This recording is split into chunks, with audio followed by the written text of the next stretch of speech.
আর কোনো ভারতীয়দের রেহাই নাই। উত্তেজিত বাংলাদেশ বর্ডার সীমান্তে চাঁপাইনবাবগঞ্জের মানুষেরা। মেলে গেলে গাছ কেটে ফেলে দিয়েছে একজনের, এটা একটা চোপ দিয়েছে একজন। আর সইতে পারছে না বাংলাদেশের মানুষ, আর নীরবে সহ করা যাবে না।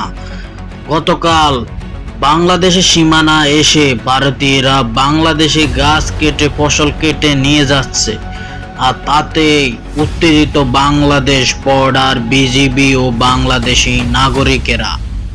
আমরা কখনোই ব্যবহৃত দিতে পারি, ভারতকে আমরা দেবো না, 1 ইঞ্চি মাটি আমরা ছেড়ে দেবো না। আমার দেশের মাটি যেন ওরা যেন না নিতে পারে। বাংলাদেশ সীমান্তে চাঁপাইনবাবগঞ্জের বাংলাদেশের জনগণ উত্তেজিত, ও ভারতীয় বিএসএফ ও জনসংখ্যারা তা দেখে হয়রান, দৌড়িয়ে পালিয়েছেন বাংলাদেশি মানুষের ভয়ে।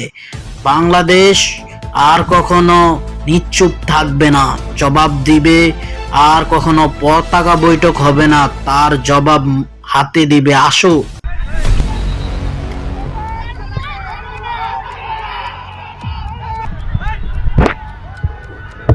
ইন্ডিয়ার দাদারা ভুলে গেছো, এই দেশে যখন সেনাবাহিনী বিজিবি ছিল না, তখন এই জনগণে নিজের রক্ত রাঙ্গিয়ে দেশকে স্বাধীন করেছে।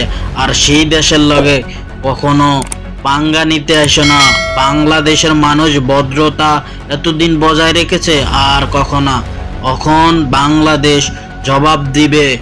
বাংলাদেশের মানুষকে হত্যা করার জায়গা যেখানে বাংলাদেশ পতাকা মিটিং করতে, আর তা হবে না।